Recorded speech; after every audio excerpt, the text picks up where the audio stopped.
Sumainyo ang Panginoon. At sumaiyo din. Ang mabuting balita ng Panginoon ayon kay San Mateo. Papuri sa iyo, Panginoon. Noong panahon iyon, sinabi ni Jesus sa kanyang maalagad ang talinghagang ito. Ang paghahari ng Diyos ay may tutulad dito. May isang taong lalakbay, kaya tinawag niya ang kanyang mga alipin at ipinagkatiwala sa kanila ang kanyang ari-arian. Binigyan niya ng salapi ang bawat isa ayon sa kanya-kanyang kakayahan. Binigyan niya ang isa ng 5,000 piso, ang isa na may 2,000 piso, at ang isa pa ay 1,000 piso.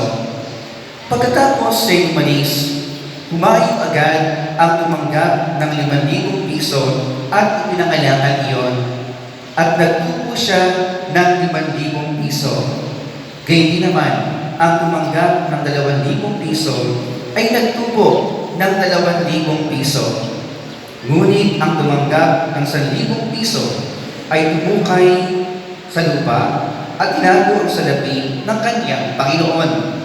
Pagkaraan ng mahabang panahon, bumalik ang Panginoon ng mga aliping iyon at pinapagsulit sila. Lumapit ang tumanggap ng 5,000 piso. Wika niya, Panginoon, heto po ang 5,000 piso na binigay ninyo sa akin. Heto pa po ang 5,000 piso tinubo ko. Sinabi sa kanya ng Panginoon, magaling, tapat at mabuting alipin. Yamang naging tapat ka sa kaunting halaga, papapakalain kita sa malaking halaga. Makinghati ka sa aking kagalakan. Lumapit ang tumanggap ng 2,000 piso at ang sabi, Panginoon, heto po ang binigay ninyong 2,000 piso. Heto naman po ang 2,000 pisong tinubo ko. Sinabi ng kanyang Panginoon, magaling, tapat at mabuting alipin. Naging tapat ka sa kaunting halaga, kaya naman mamamahalain kita sa malaking halaga. Makihati ka sa aking kagalakan. At lumapit naman ang tumanggap ng 1,000 piso. Alam kong kayo'y mahigpit, aniya. Gumagapas kayo sa hindi ninyo tinamnan at nag-aani sa hindi ninyo pinasikan. Natakot po ako, kaya ibinaon ko sa lupa ang iyong salapi. Heto na po ang 1,000 piso ninyo. Masama, tamad, na alipin, tugon ng kanyang Panginoon. Alam mo palang gumagapas ako sa hindi ko tinamnan at nag-aani sa hindi ko inasikan. Bakit hindi ko iyan nilagat sa bangko? Di sana'y may nakuha pa akong tubo. Ngayon, kunin ninyo sa kanya ang 1,000 piso at ibigay sa may 10,000 piso, sapagkat ang mayroon ay bibigyan pa at mananagana. Ngunit ang wala, kahit ang kakaunting nasa kanya ay kukunin pa. Itapon ninyo sa kadiliman sa labas ang aliping walang kabuluhan. Do'y natangis siya at magngangalit ang kanyang gilid. Mga kapatid, ang mabuting balita ng Panginoon. Pinupuri ka namin, Panginoon Jesucristo. Magsiupo po. Magandang umaga po sa inyo lahat.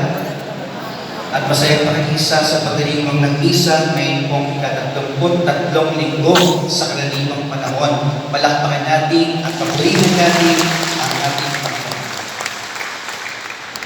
Pamilyar po natin nakikita sa mga jeep, for example, ang mga salita na ganito. Nakalagay po doon, katas ng sibuyas. Nakalagay, bunga ng pagsisikap. O kaya naman, from Saudi with love. At alam niyo na po ang ibig sabihin kung bakit nakalagay po yun. Gusto pong sabihin ng mga may-ari po siguro ng mga sasakyan na yun, na yung kanilang sasakyan na yun, na yung kanilang jeep ay talagang bunga ng kanilang pinagpaguran, ng kanilang pagkasaka, ng kanilang pag-abroad, ng kanilang pagkatsaga, at ng kanilang pag-isikap. Gusto po nilang i-announce sa buong mundo na sila po ay piniyaan ng Panginoon. Gusto po nilang sabihin sa mundo na yung meron sila ngayon ay hard-earned. Ibig sabihin, talagang pinaghirapan po at hindi nakuha kung saan-saan. Mga kapatid, inaasahan din po ng Panginoon na tayo ay magbubunga. Inaasahan din po ng Panginoon na yung mga binibigay niya po sa ating mga biyaya ay palalaguin po natin. Lahat naman po tayo ay biniyayaan ng Panginoon. Amen. Lahat tayo ay may kanya-kanyang regalo mula sa Diyos. Alam mo po, hindi naman mahalaga kung marami ba o konti yung bigay sa atin ng Panginoon. Hindi na po mahalaga kung mas malaki yung blessings ng iba kaysa blessings mo ng Panginoon sa atin. Hindi po yun ang importante. Ang importante ay alam natin na tayo ay biniyayaan ng Panginoon at gumagawa tayo ng paraan. Para ano? Para alagaan, para palaguin yung kakunti o kukunti man yun na binigay sa atin ng Panginoon. Sa pagkatapos natin ng taong liturgo next week sa pagkapistahan ng Kristong Hari, muli tayo pinapadalakanan ng Panginoon tungkol sa mahalagang pag-ugali o values in the kingdom of God. Lahat tayo gifted. Lahat tayo blessed. At dapat yung mga blessings na yun ay pakasiwaan natin ng paayos.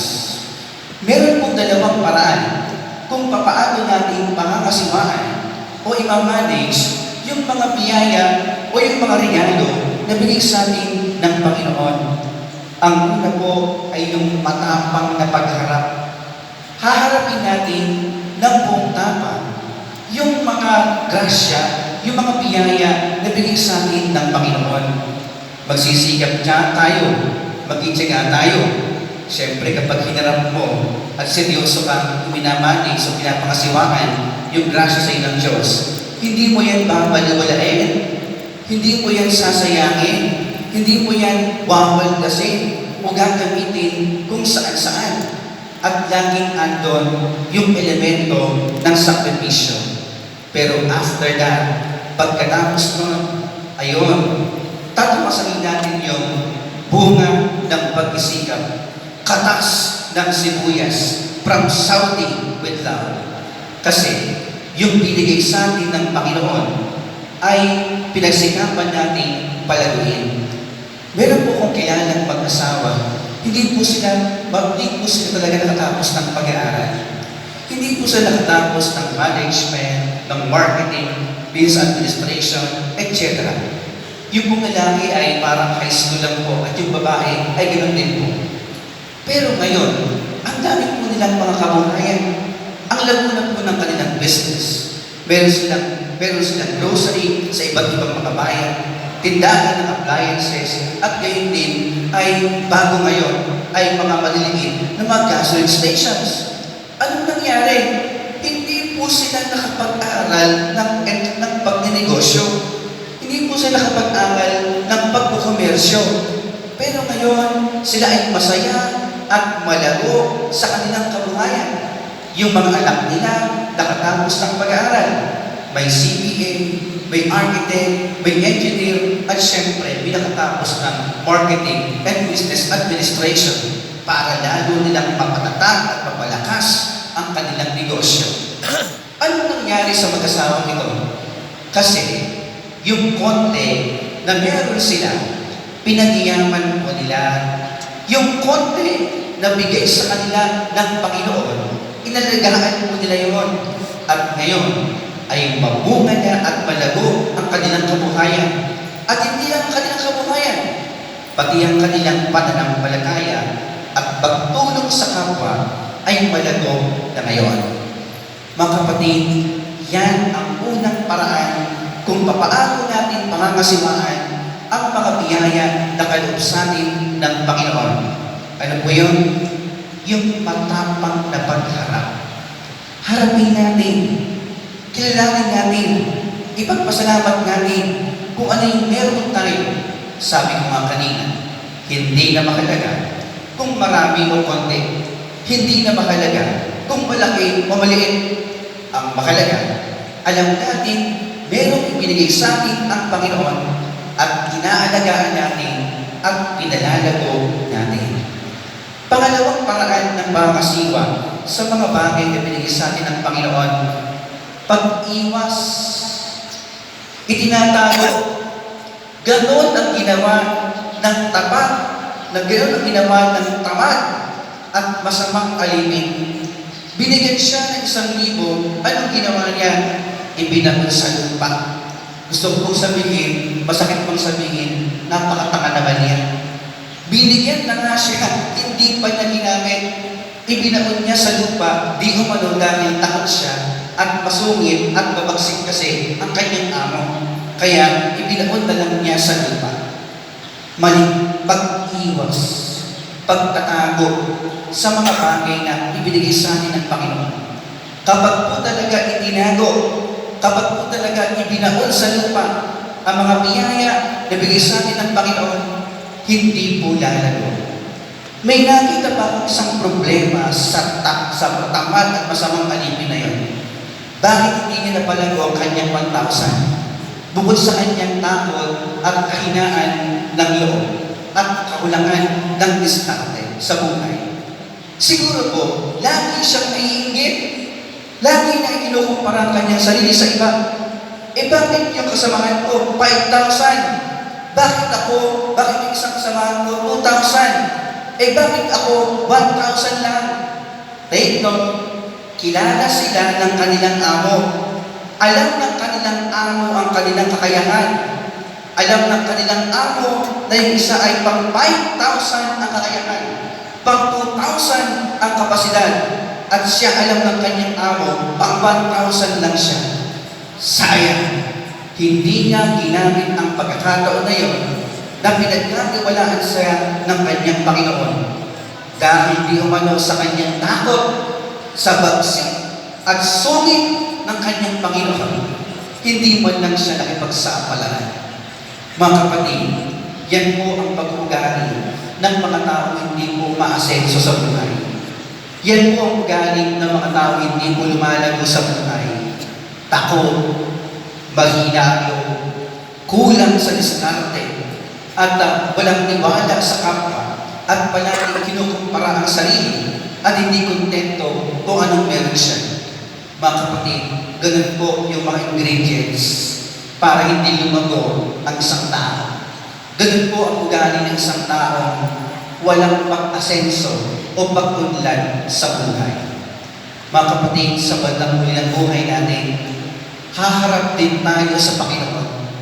Anong nangyari sa ating 5,000? Anong nangyari sa ating 2,000? Anong nangyari sa ating 1,000 na binigay sa atin ng Panginoon? Pagharap natin sa Kanya, ano kaya ang sasabihin ng Panginoon? Sasabihin kaya niya sa atin, magaling, tapat, at mabuting alipin. Pinagkatiwalaan ka sa kaunting halaga, pagkakatiwalaan ka pa ng marami. Kapag harap natin sa ating Panginoon, ano kaya sasabihin niya sa atin? Sana magsabihin sa atin ng Panginoon, tamad at masamang alipin. Hindi ka mapagkakatiwalaan sa konti, hindi na kita pagkakatiwalaan kailanman. Sana huwag yun ang sabihin sa atin ng Panginoon. Biniyaan ka ng mabait at masipag na asawa. Alagaan mo. Binigyan tayo ng pagkakataon na makapagsilbi sa Panginoon, sa simbahan, sa bayan, o saan man. Pasalamatan natin ang Panginoon sa pagkakataon na binigay niya sa atin. Nakapag-aaral ka ngayon sa isang eskwelahan na maayos, kahit konti ang baon mo, iginagapang ka ng mga magulang mo. Ipagpasalamat mo yan. Pahalagaan mo yung pagkakataon na binigay sa iyo ng Panginoon. Malakas ka pa ngayon, magandang kalusugan mo, wala kang sakit. Oo, mag-enjoy ka sa buhay, pero kumain ka ng tama, alagaan mo ang katawan mo, alagaan mo ang kalusugan mo. Pagdating ng panahon, baka mawala yan. Everybody is gifted. Lahat ay biniyayaan ng Panginoon. Paano natin pangangasiwaan ang mga biyayang ito? Sana, huwag natin iwasan at itago ang mga ito. Sa halip, harapin natin ng buong tapang, palaguin natin at payagungin. Nang sa gayon, pagharap natin sa Panginoon, ang ipapalad natin sa Kanya, Hindi nagmamayabang, kundi nagpapasalamat. Iharap natin sa Kanya ang bunga ng ating mga pagsisikap at ang bunga ng ating mga pagkatyaga sa buhay na ito at ang bunga nun dun sa langit.